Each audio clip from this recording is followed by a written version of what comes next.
Bienvenidos a 360 grados, una visión global de la noticia, un espacio para debatir sobre todo lo que sucede en Colombia y en el mundo.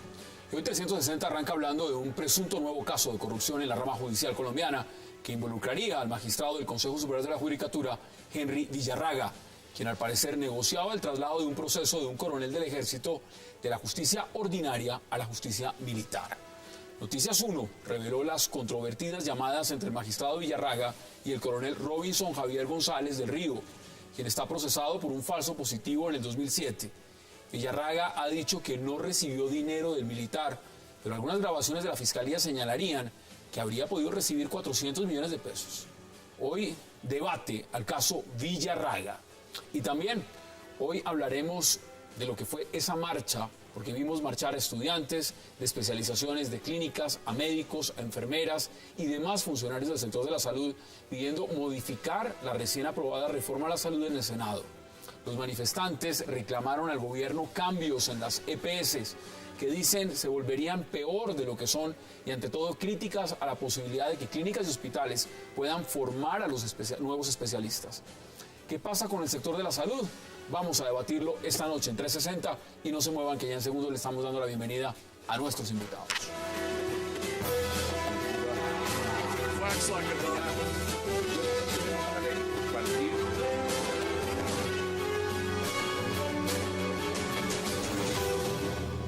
Y qué placer darle la bienvenida esta noche a 360 a Paloma Valencia, al concejal Antonio Sanguino, al senador Mauricio Espina y a Óscar Ortiz. Paloma, caballeros, qué placer y gracias por aceptar esta invitación. Muchas gracias. Buenas noches. Bueno, vámonos de inmediato a este tema del magistrado Villarraga. Paloma, ¿qué está pasando en la justicia? Porque acá hay un tema de fondo. Viene escándalo tras escándalo tras escándalo. ¿Cómo ve usted esto que está pasando ahora? Hombre, yo lo que veo en la justicia es que desde hace mucho tiempo está pidiendo una reforma integral. La justicia que tenemos actualmente no le da tranquilidad a los colombianos, como no le da tampoco tranquilidad a los militares. El tema de que precisamente esto esté involucrando un coronel que quiere permanecer en la justicia penal militar muestra la gran inseguridad que sienten los militares a la hora de estar en la justicia ordinaria. Y eso muestra que es que la justicia ordinaria no solamente no ofrece garantías para ellos, sino que, como vemos, está teniendo episodios de corrupción cada vez más evidentes y más grandes. Eso nos plantea la necesidad de una reforma integral que sobre todo mejore la calidad de los operadores judiciales, que yo creo que están inmersos en tres conductas bien complicadas. Una, como esta, el tema de corrupción. La segunda, el tema de la politización de ciertos operadores judiciales. Y la otra, que es operadores judiciales en un conocimiento del derecho suficientemente profundo. Senador, bienvenido. ¿Cómo ve usted lo que está pasando? Bueno, a mí los militares me invitaron a hacer un curso que se llama Sidenal, que es donde hacen el ascenso todos los coroneles generales, y de una forma muy práctica nos llevaron a un posible sitio de enfrentamientos y las grandes dificultades que se daban cuando habían bajas y lo que podía suceder en un enfrentamiento que un juez ordinario no puede entender y que por eso ellos consideran la necesidad del fuero militar. Ahora, justificar esto con el supuesto caso de corrupción del doctor Villarraga, pues creo que primero hay que demostrar si efectivamente está sucediendo lo que nos están diciendo los medios y segundo, creo que lo uno no compensa con lo otro, pero sí es necesario que los colombianos hablemos de frente, porque esa paz que tanto necesitamos los colombianos definitivamente en algunas ocasiones cruza unos límites que para poder tener nosotros la paz son necesarios de cruzar, pero se necesitan algunas actuaciones que le den garantía a la gente, que quienes lo hagan sea por el beneficio común y colectivo de todos. Bueno, vamos a debatirlo. Concejal, bueno, presidente también de la Alianza Verde, bienvenido, qué gusto. Muchas gracias, Hassan. Yo creo que si estas grabaciones son ciertas, lo que demuestra es precisamente todo lo contrario de lo que ha señalado Paloma. Lo que demuestra es que la justicia penal militar es una fuente de impunidad sobre graves violaciones de derechos humanos.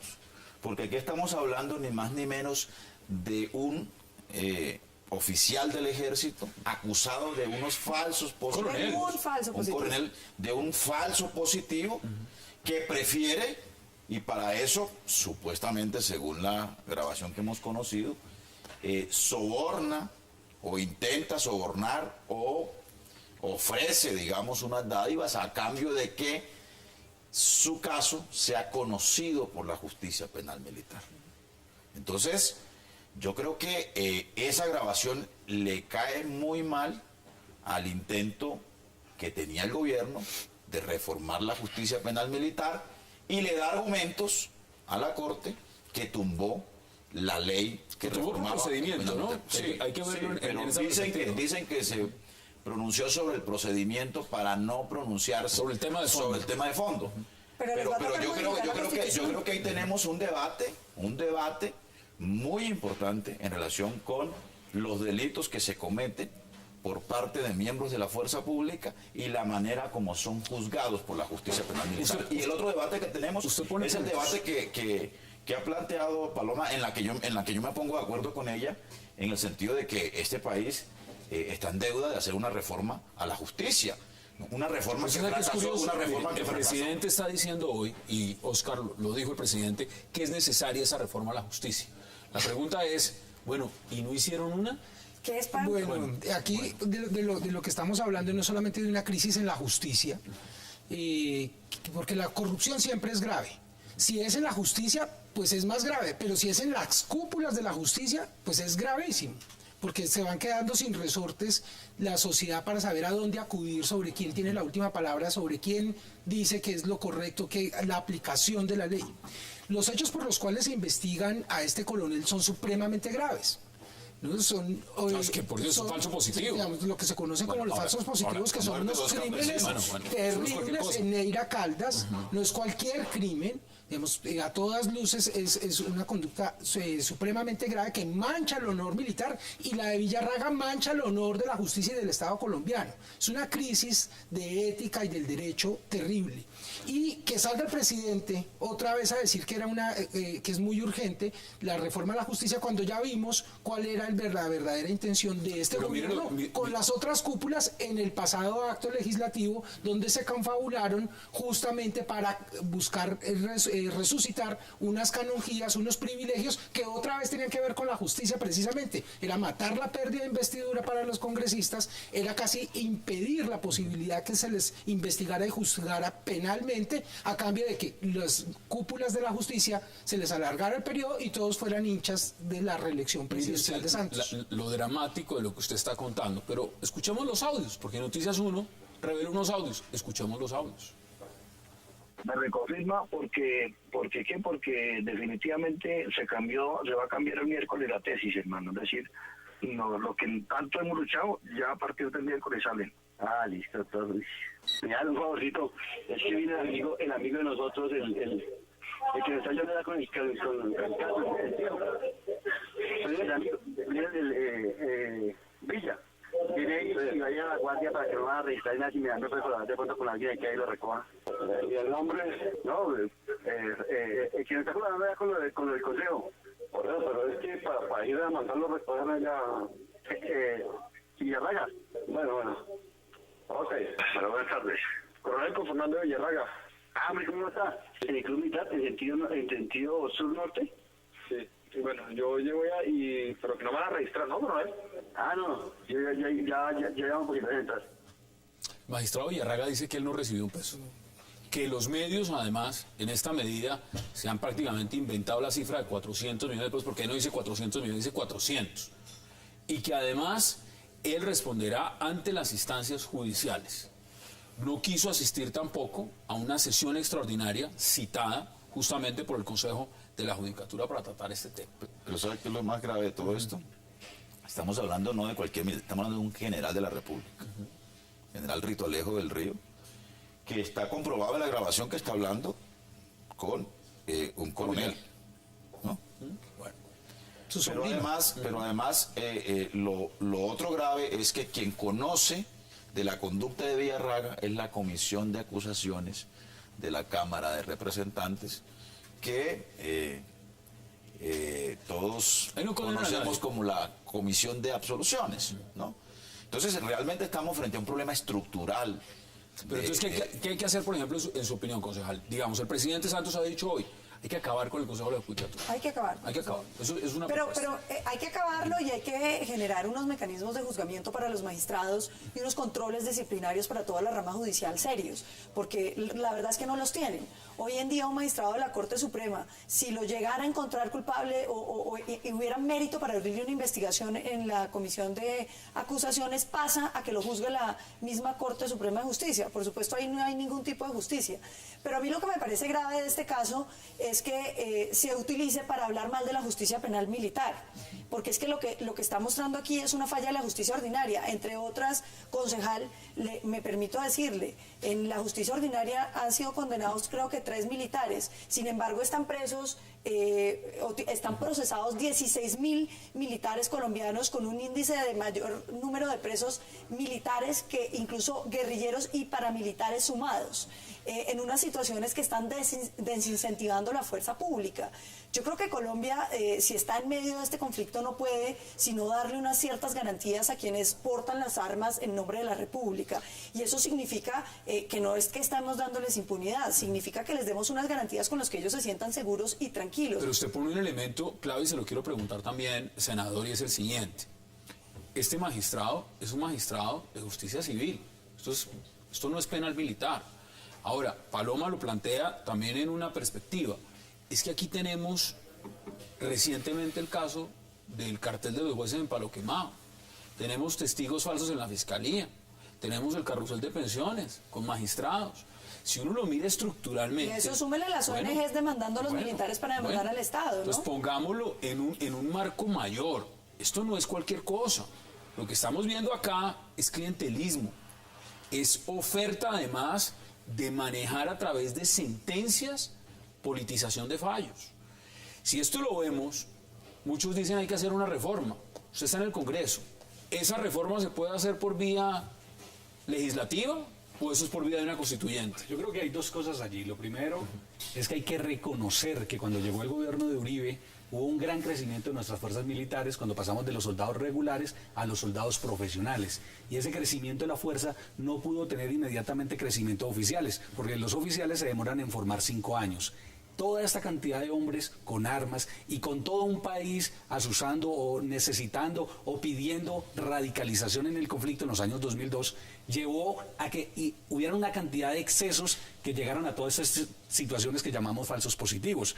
Ahora, yo sí creo que nosotros debemos ponderar todo en su debida medida. No podemos decir que porque un fallo, que porque un juez, inmediatamente acabemos con las instituciones. Colombia, en Latinoamérica, es una empresa, es un país que tiene unas instituciones muy sólidas en muchos temas. Lo que necesitamos es mirar la forma como podemos adecuar las cosas para poder seguir funcionando. O sea, pensar acabar con todo el sistema judicial me parece que es un exabrupto también. Ahora, especializar un juez para cada tipo de casos, pues es como en el problema que tenemos en la salud, que ahorita lo vamos a hablar. ¿Sí? Es pensar que porque tenemos muchas tutelas, entonces tenemos que tener jueces especializados en tutelas de medicina y tenemos que tener 3 jueces especializados en lo militar. Yo creo que es un debate que sí merecen los colombianos a tener. En la reforma a la justicia que pasó anteriormente, yo fui uno de los que me opuse, porque estoy completamente de acuerdo. No podíamos darle impunidad a los congresistas en un país donde históricamente se ha demostrado que tienen muchísimo nivel de conflictos con los que han pasado. ¿Cómo lo ven? Mire la paradoja, ¿no es cierto? Entonces aquí está funcionando mal el Consejo Superior de la Judicatura por un hecho de corrupción, lo produce.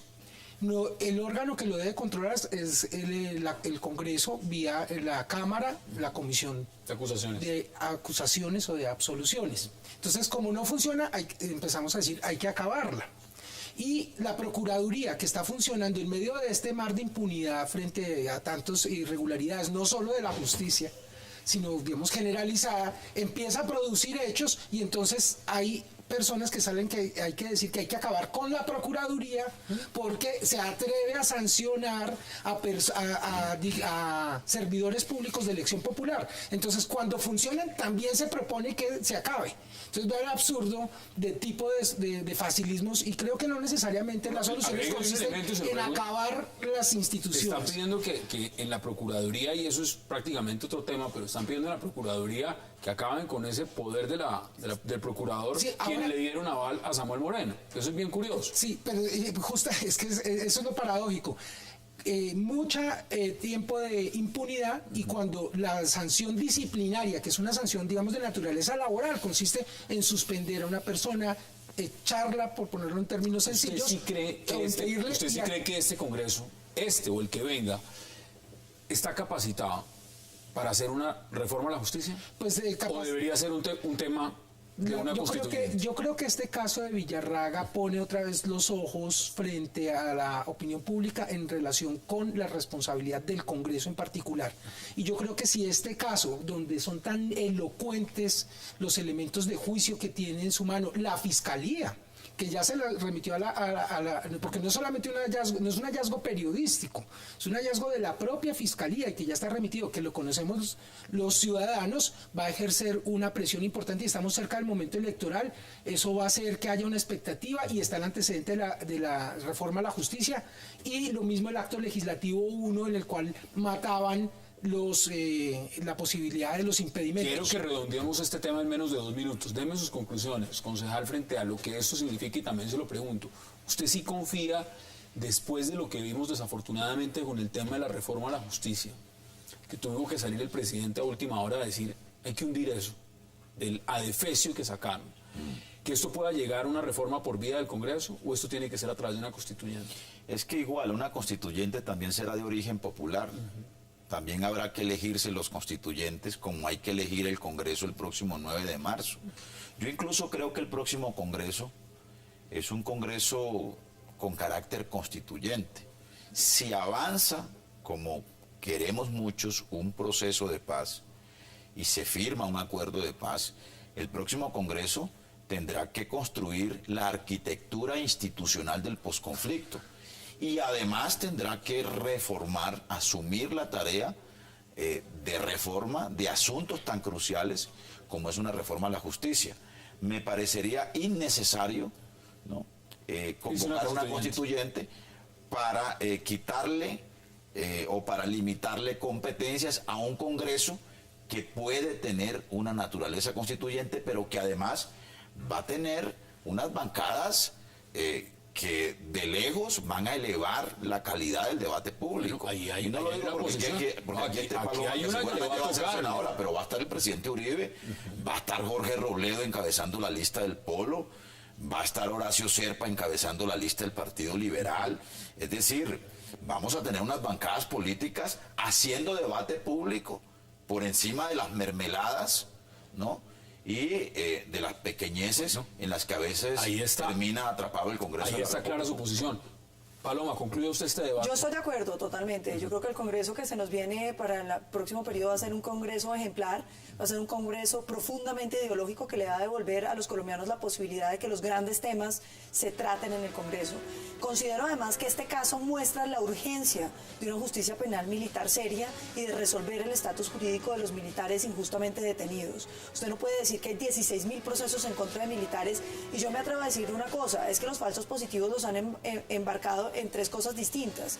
Una es el acto de servicio de cuando usted por equivocación asesina a una persona que no debe haber asesinado. Otra era la industria criminal, como la de los falsos positivos de Soacha, que merece todo el peso de la ley y toda la contundencia en las sanciones. Y otro era el caso de usar bajas de otros grupos armados al margen de la ley y pasarlos por bajas del ejército. Son situaciones bien distintas que no pueden ser simplemente juzgadas todas.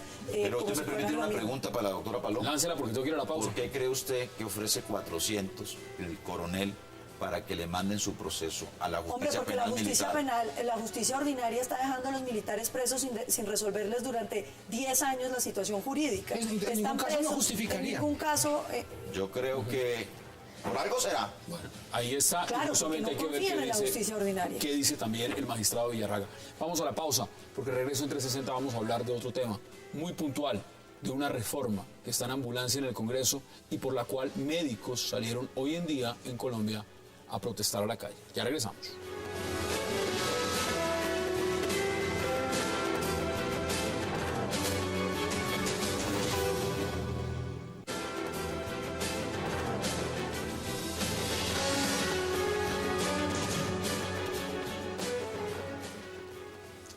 Regresamos a 360 grados y aquí en esta mesa hemos debatido ya en varias oportunidades la reforma a la salud. Ahora hay un nuevo hecho, es decir, que salgan los médicos a la calle a suspender actividades, a protestar, pues eso prende las alarmas aún más. Usted estaba en el Congreso, usted le tocó votar este proyecto de ley. ¿Cómo ve usted esa reforma? Nada, creo que el gobierno definitivamente está equivocado, tanto en la reforma del 2010 como en esta que está adelantando, porque lastimosamente en ese país donde está demostrado que las EPS no hicieron su función de mediar entre el usuario y las IPS, definitivamente se amanguanaron con las IPS haciendo integración vertical y lo que se convirtieron fueron las enemigas de las personas. Y esta reforma, igual que la anterior, lo que hace es darle más poder a las EPS. Y creo que los médicos se están sintiendo que están perdiendo mucho espacio en su autonomía médica y por eso están reaccionando. Es un tema también de especialistas, Oscar, porque se lo pregunto claramente. Mire, lo que uno ve y las protestas que están haciendo los médicos es en el tema del déficit de especialistas que hay en el país y cómo se están preparando.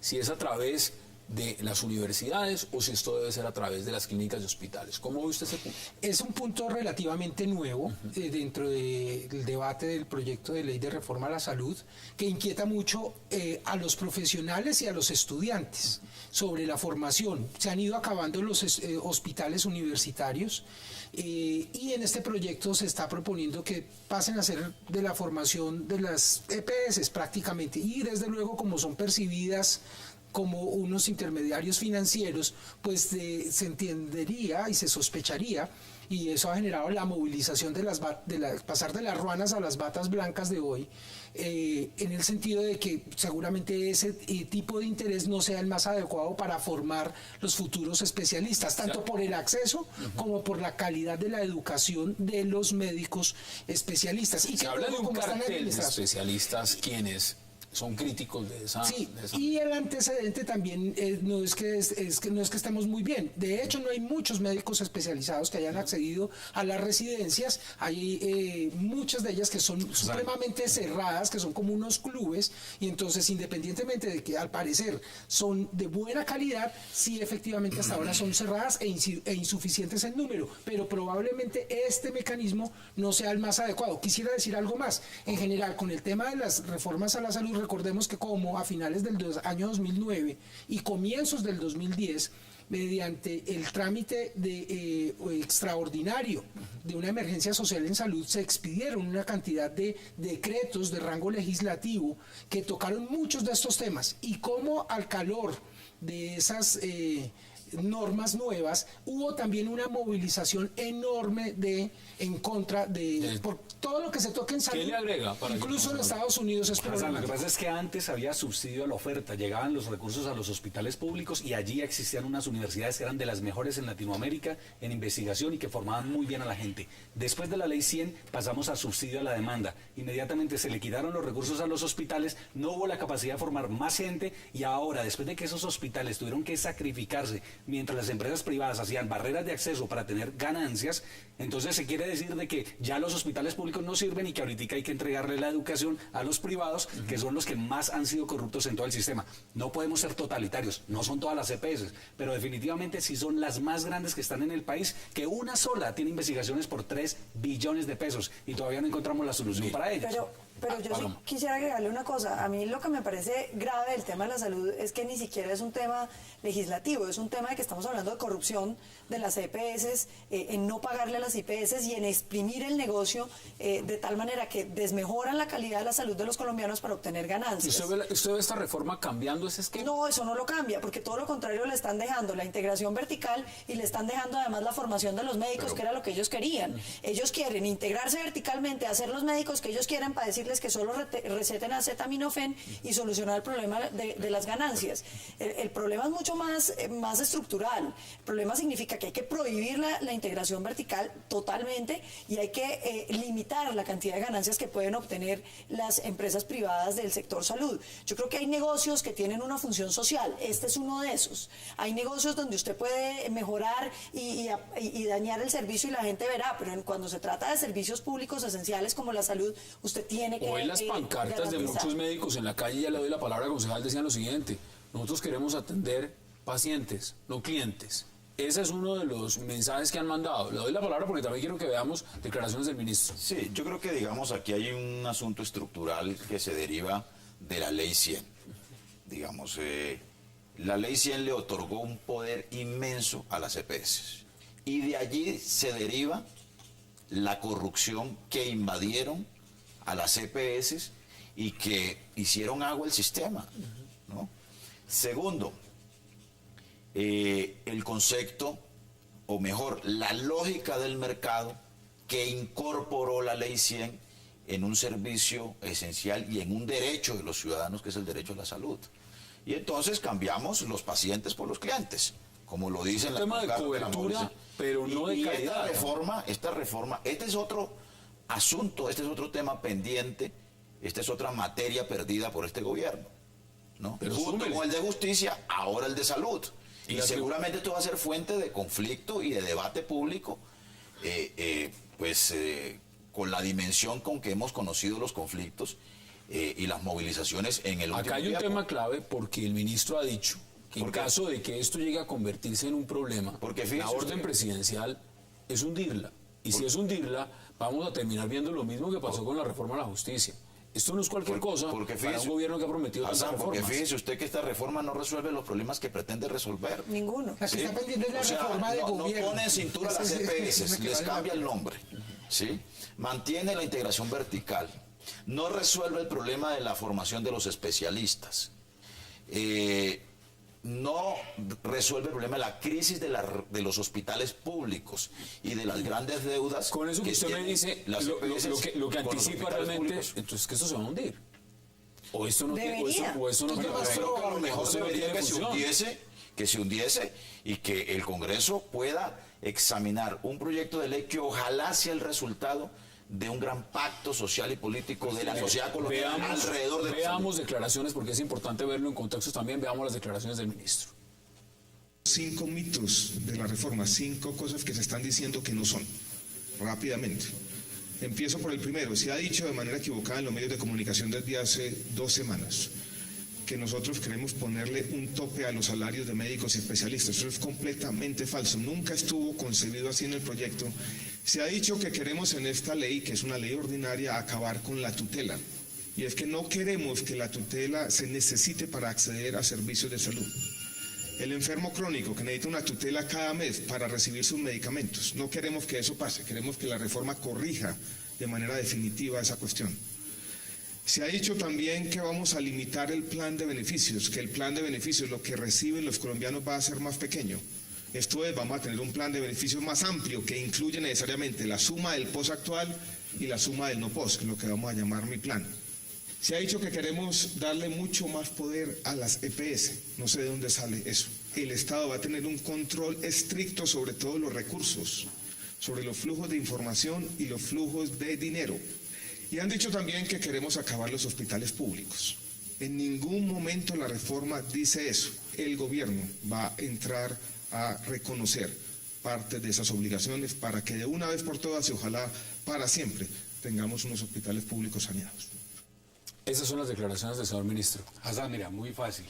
Primero, cuando se crean las zonas sanitarias y solamente se van a permitir 2 operadores, vamos a crear un duopolio para las EPS, que ahora se van a llamar gestoras. Además, las EPS van a tener la oportunidad de definir los precios sobre los cuales contratan. Y además, en el artículo 32 queda muy claro, no se va a permitir la integración vertical solamente en los casos de salud de atención básica primaria. Resulta que la atención básica es el 70% de las urgencias o de las veces que la gente va al médico, el 50% de la facturación. O sea que sí hay integración vertical. Entonces, no dice claramente de que se van a reducir los salarios. Pero si yo soy juez y parte, tengo integración vertical en el 70% del negocio, va a haber reducción de los salarios. Entonces, lo que está diciendo el ministro, ¿qué es? No, completamente. Yo difiero de él. Y por eso creo que también los hospitales públicos sí van a estar en una gran crisis. Porque si yo puedo hacer integración vertical, pues creo mi clínica. Y a mi clínica le doy los contratos y no voy a necesitar de la red pública hospitalaria. Y entonces aquí va a empezar a generarse una serie de desniveles y una actitud dominante de las nuevas gestoras. Y es mucho peor, senador, porque fíjese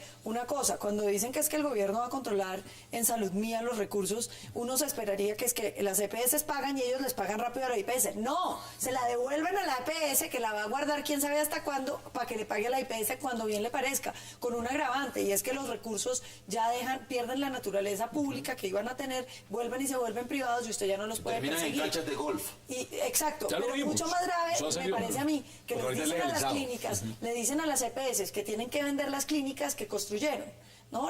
Todas las IPS que construyeron. Y resulta que eso es robarnos a los colombianos, porque la plata de la salud era de los colombianos. Hicieron las clínicas con la plata nuestra y ahora las van a vender y se la van a quedar. ¡Qué maravilla de negocio! En este momento, mire, sabe que están diciendo también, porque estoy leyendo a través de columnistas de opinión en diarios importantes del país, le quitan legitimidad a lo que están haciendo los médicos en la calle protestando. No solamente lo que han hecho varios analistas sobre las propuestas, están diciendo que este paro va en contra del profesionalismo y la vocación de servicios de los médicos, que atenta contra la salud de los pacientes y que no representa ninguna solución.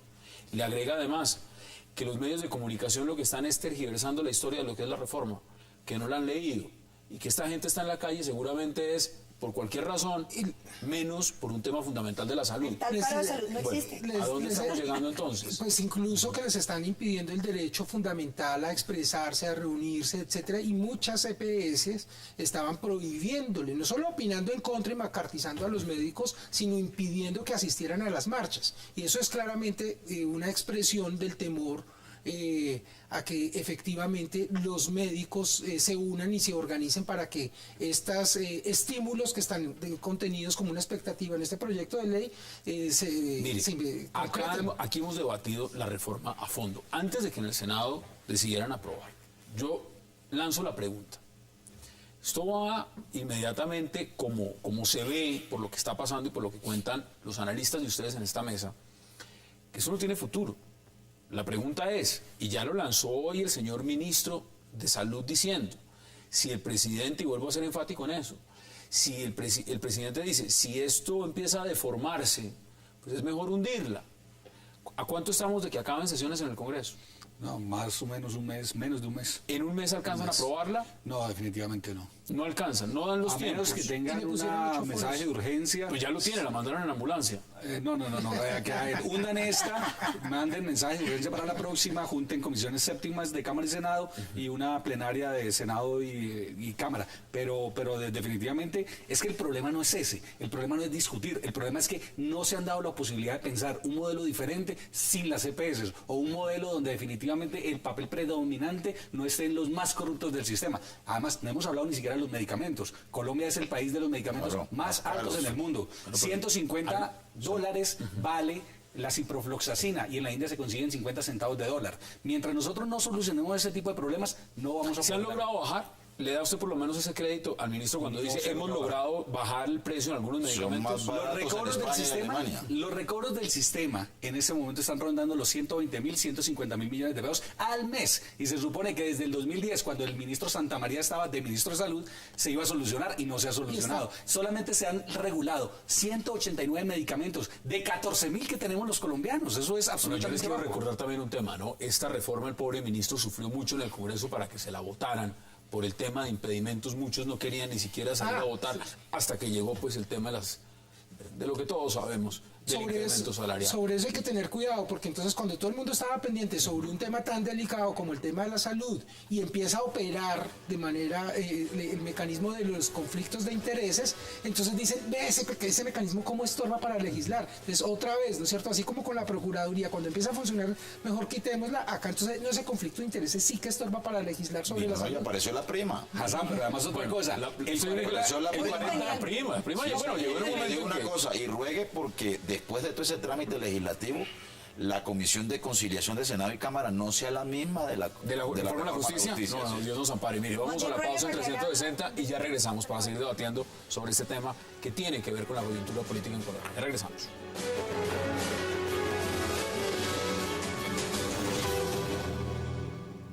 Reforma lo que hace es, por un lado, evitar el colapso financiero y, por otro lado, permitirle a los hospitales que den una mejor atención.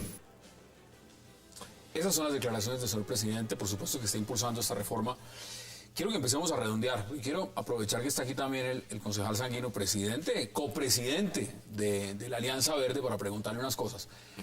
¿Cómo ve usted, cómo va a concluir esta reforma? Pues, sin hacer futurología, simplemente mirando lo que está pasando. Los elementos, digamos, uno podría hacer casi, no futurología, pero sino patología. En este caso yo creo que serían hoy los santos óleos. Así lo ve usted en ese momento. La sesión de hoy, el desayuno de hoy en la Casa de Nariño con el presidente Santos son los santos óleos del proyecto de ley de reforma a la salud. Ya sabemos que el presidente es muy sensible a la movilización ciudadana. Pero es muy grave porque el tema de la salud es gravísimo en Colombia. Programa 8 debates para oír a la gente y anuncia que si esto se pone un poquito problemático, para no tener una mania de médicos o de ruanas, sino de batas, entonces ya empezó a bajarle la presión y a desmontarse de lo que ha venido avanzando. Paloma, ¿cómo ve usted lo que está pasando y lo que puede venir con esta reforma? Hombre, yo veo que eso se tiene que hundir. La reforma a la salud queda pendiente. Hay que encontrar un buen modelo de salud para los colombianos, pero sobre todo hay que tratar de que los colombianos nos salgamos de la corrupción, porque es que no hay sistema que funcione y que aguante que todo el mundo sea corrupto. Es que el problema estructural de los colombianos es que la gente, por alguna extraña razón, ha decidido que está bien ser corrupto y somos muy tolerantes con eso. Y yo creo que hay que perseguir la corrupción y hay que extirpar la corrupción. Senador, muchas de las críticas a la tributaria, estamos debiendo la de justicia, esta de salud pinta como regular. ¿Qué vamos a hacer entonces? No, nada, nosotros hemos dejado todas nuestras constancias en todos esos proyectos y hay algo que ustedes no han anotado en el día de hoy y quiero hacer un momento muy corto. La reforma tributaria coloca todos los recursos para la salud de los colombianos en las utilidades de las grandes empresas, que son solamente 100, del sector minero, del sector petrolero, del sector financiero, del sector de las telecomunicaciones. Si estas empresas en algún momento hay una contracción de la economía, inmediatamente Colombia se queda sin salud. Y esto es muchísimo más grave de todo lo que estamos discutiendo en ese momento. ¿Cuáles son sus conclusiones, consejero? Sustituimos el clientelismo de la salud en manos de las empresas estatales por la corrupción en manos de las EPS. Ese fue el resultado de la implementación de la Ley 100. Y yo creo, para decirlo en términos sanitarios, que el remedio puede resultar peor que la enfermedad. ¿Eso más o menos es el panorama? Yo creo. Lo mejor es hundir la reforma, hundir el proyecto y esperar el nuevo Congreso para abrir un gran debate precedido de un gran pacto político y social del país en relación con la salud que necesitan los colombianos. Salud, justicia y educación. Mire, no quiero terminar la reforma de gobierno. No quiero terminar tan pesimista el día de hoy. Quiero preguntarle por algo positivo. Mire, aprovechar que usted está acá, porque la Alianza Verde cada vez se consolida más. Y usted sabe que acaba de terminar una convención uribista donde ya tienen un candidato único y definido a la presidencia. ¿Cómo van ustedes en el camino? Pues mire, vean. Verde. Verde. No, estamos en un proceso de consolidar el acuerdo que hicimos, la alianza. John Sudarsky ya está. Sudarsky se inscribió hoy como candidato presidencial. En días pasados lo hizo Enrique Peñalosa. Estamos esperando que haga lo propio Antonio Navarro y que eso nos abra el camino hacia una consulta popular que algunos creemos debemos realizar el próximo 9 de marzo junto con las elecciones parlamentarias. ¿Convención ustedes, no? Pues yo creo que es mejor consultarle a la sociedad colombiana y tomarle el pulso al país y consultarle al ciudadano cuál es el candidato, cuál es el perfil, cuáles son las condiciones que reconocen quien debe representar un proyecto político como el que nosotros queremos ofrecer a la sociedad colombiana. ¿Cómo lo ven ustedes desde el Uribe Centro Democrático? Es decir, la tercería está ahí, ¿se ven ustedes, digamos, en un espacio compitiendo las presidenciales el día de mañana con la tercería? Yo creo que es muy importante que haya tercería y que los colombianos tengan opciones. La democracia colombiana se nutre precisamente de un debate que sea profundamente ideológico. Lo que uno no termina de entender, con todo respeto, concejal, es cuál es la ideología del Partido Verde, porque uno ve un espectro político tan amplio que uno no... Ya es alianza, ¿no? Ya es alianza. Sí, claro. No termina Es lo mismo que Rosenberg Pavón o que Eber Bustamante estén en el Uribe Centro Democrático al lado de Carlos Holmes y del presidente Uribe, o que el hijo de Piedad Córdoba esté en la lista del Partido Liberal, Piedad Córdoba, junto con Simón Gaviria. O sea... Hay diferentes matices sí, entre claro, los por partidos. Supuesto. Así somos los partidos, Oscar, y los partidos tenemos que construir apuestas programáticas comunes y ofertas para la sociedad colombiana. Ahí está la tercería. Por lo menos eso es lo que se está planteando en el momento. ¿Cómo lo ve usted? Dice el concejal Sanguino que eso va a dar lugar a que se abra el partido, pero se abre también del gobierno, digamos, ya claramente todo el Partido Verde. ¿Y qué pasa con los amigos Lucho, Alfonso? Nosotros no vamos a expulsar a nadie porque esto no es un partido estalinista. O sea, conservan esa... Nosotros hemos tomado una decisión política y es que no hacemos parte de la unidad nacional. Bueno, Hassan, pero vas a tener que mencionar a quienes han tomado unas decisiones son nosotros expulsamos. Son decisiones personales. El gobierno, el presidente ha decidido que Lucho Garzón se mantenga en su gabinete a título personal. Ha dicho que necesita la asesoría, la buena asesoría que le ha dado en la coalición parlamentaria del gobierno de unidad nacional. Nosotros oficialmente hemos tomado una decisión política y nadie en nombre del Partido Verde puede participar en el gobierno del presidente Juan Manuel Santos. Ustedes los querían llevar a la tolda liberal, ¿no? Nos querían llevar así. Agarramos a la tolda liberal. A Cambio Radical. Mire, a usted no nosotros somos un proyecto independiente. A usted le preguntaba de último por una razón. Ustedes fueron los más juiciosos en el momento en que decidieron cómo se iban a organizar. Tienen candidata propia, Clara López Obregón, desde hace meses. Sí. Y están trabajando en ese rumbo. Y tienen al senador Robledo encabezando lista al Congreso, al Senado. Estoy de tercero. Bueno, está de tercero. Entonces usted también está garantizado como Paloma, mejor dicho. Esa es la tercería del polo. Bueno, sí. ¿Cómo lo ve usted? Porque uno de los temas que se está diciendo es si hay una alianza a futuro en la izquierda.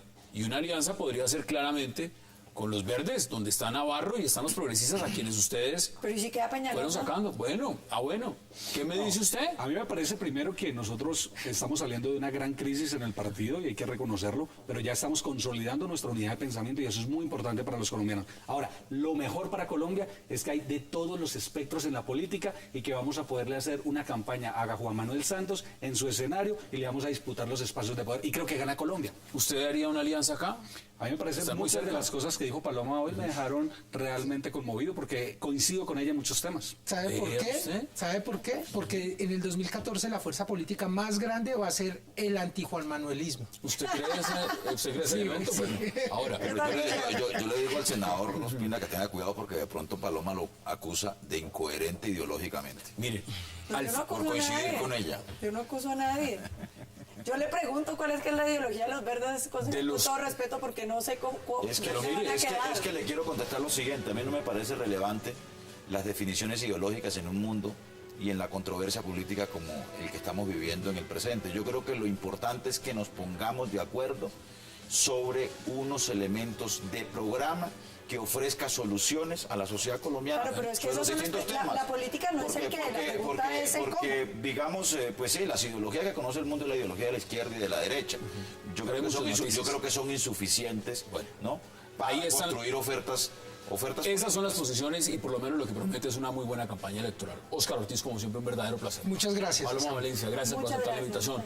Senador, como siempre, un gusto y que vuelva. Aquí nos vamos a ver. Y concejal, gracias por aceptar la invitación. A ustedes, muchas gracias. A ustedes, gracias por acompañarnos. Nos vemos mañana, de nuevo a la misma hora, 8 p.m. para seguir debatiendo toda la agenda política de Colombia y del mundo. Y no olviden, repetición de 360, 11:30 de la noche. Hasta una próxima oportunidad.